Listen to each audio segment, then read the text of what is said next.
మంచిర్యాల జిల్లా చెన్నూరు మండల్ కిష్టంపేట గ్రామానికి చెందిన నా పేరు సురేష్ ముంజం. నేను ఈ గ్రామ పంచాయతీ ఎలక్షన్లో ఇండిపెండెంట్ అభ్యర్థిగా కిష్టంపేట గ్రామ పంచాయతీ నుండి చెత్త డబ్బా గుర్తుగా పోటీ చేస్తున్నాను. అయితే మా ఊరి యొక్క పరిస్థితులను చూసి రాజకీయాలకి రావాలనే ఉద్దేశంతో ఎంఎస్సి బిఎడ్ చేసి 8 సంవత్సరాలు ఆల్ ఫోర్స్ కరీంనగర్లో పనిచేసుకుంటూ ఉన్నా కూడా ఈ మా ఊరు యొక్క వాస్తవ పరిస్థితులను చూసినాక చాలా బాధాకరంగా అనిపించి నేను ఈ రాజకీయాల్లోకి రావడం జరిగింది. ప్రతి ఒక్క యువతను, మా ఊర్లో ఉన్న ఒక యువతను, పెద్ద మనుషులను, అమ్మల్ని, అక్కల్ని, చెల్లెల్ని, ప్రతి ఒక్కరిని వాళ్ళని వేడుకుంటున్నా. నా యొక్క పరిస్థితి ఏంది, మన ఊరి యొక్క పరిస్థితి ఏంది, యువత రాజకీయాలకు రావాలంటే మీ యొక్క ప్రోత్సాహం కంపల్సరీ అందరిది ఉండాలి. యువత రాజకీయాల్లోకి వచ్చినాక మన ఊరును చాలా అద్భుతంగా రాణించగలుగుతారు. అంటే మంచి డ్రైనేజ్ సిస్టమ్ కానీ, రోడ్ సిస్టమ్ కానీ, లేకపోతే వాటర్ సిస్టమ్ కానీ, లేకపోతే మన ఇంటికి వచ్చే లైటింగ్ సిస్టమ్ కానీ, ప్రతిదీ యువతకు చాలా అవగాహన బాగుంటుంది. చదువుకున్న వానికి పరిపాలన మీద చాలా అవగాహన ఉంటుంది. అలాంటి ఇప్పుడు పోటీ చేసే వ్యక్తులు నేర చరిత్ర ఉన్నది, భూ కబ్జాలు ఉన్నాయి.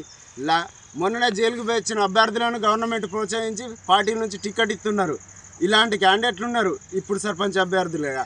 మేము ఇవన్నీ చూసినాక చాలా బాధ అనిపించింది. ఒక గ్రామ సర్పంచ్ అంటే ఊరుకు మొట్టమొదటి వ్యక్తి, ప్రథమ పౌరుడు. ఆ వ్యక్తికి మంచి గుణాలు ఉండాలి, మంచి అలవాట్లు ఉండాలి, 10 మందికి మంచి చెప్పే గుణం ఉండాలి. ఆయన ముంగటికి వచ్చిందంటే ఏ విషయాలైనా ఆయనకు చెప్పుకోవాలి. అలాంటి వ్యక్తి చాలా ఆదర్శవంతంగా ఉండాలి. కానీ ఇప్పుడు పోటీ చేసే అభ్యర్థులు ఎవరిని చూసినా కూడా ఎక్కడికి కూడా మంచి అలవాట్లు లేవు. ఊరిను ఎవ్వరు కూడా మంచిగా ఉద్ధరించేటట్టు లేదు. గతంలో పనిచేసిన వాళ్ళు సర్పంచులుగా ఏం అభివృద్ధి చేయలేదు, ఈ ప్రభుత్వాలు చేయలేదు. ఈ ప్రభుత్వంలో ఉన్నటువంటి ఇప్పుడు కూడా అభ్యర్థికి మళ్ళీ ఇంతకుముందు గతంలో కూడా చేసిండు అభ్యర్థి, కానీ అప్పుడు అభివృద్ధి చేయలే. మా కిష్టంపేట గ్రామ ప్రజలను ఒకటే వేడుకుంటున్నా, చదువుకున్న ఒక యువత రాజకీయాల్లోకి రావాలని దృఢ సంకల్పంతో ముందుకు వస్తున్నాడు. ప్రతి ఒక్క మా యొక్క కిష్టంపేట అమ్మల్ని, అక్కల్ని, చెల్లెల్ని, అన్నల్ని, తమ్ముల్ని అందరినీ చేతులెత్తి వేడుకుంటున్నా, ఒకటే ఆలోచించి ఓటేయండి. ఓటు చాలా విలువైంది. మీ యొక్క ఓటును వేసేటప్పుడు చాలా ఆలోచించేయండి. వేసే వ్యక్తి ఎలాంటోడు అదొక్కటి గమనించేయండి.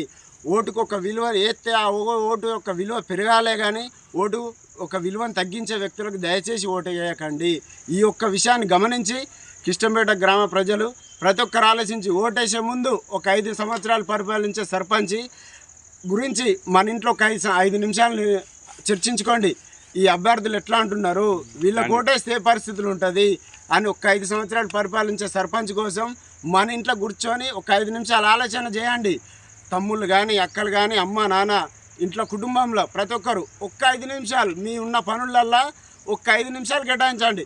పని చేసుకుంటానైనా మాట్లాడుకుంటానో ఒక 5 నిమిషాలు అభ్యర్థి గురించి మాట్లాడి ఆ తర్వాత పోలింగ్ బూత్కి వచ్చి ఆలోచించినాక మీరు చూడండి ఆ అభ్యర్థి ఎట్లాంటి గుణగణాలు చర్చించుకున్నాక అప్పుడు అభ్యర్థిని ఎంచుకొని మా ఒక్క చెత్త డబ్బా గుర్తుకు ఓటేసి మమ్మల్ని భారీ మెజార్టీతో గెలిపించాలని కిష్టంపేట గ్రామ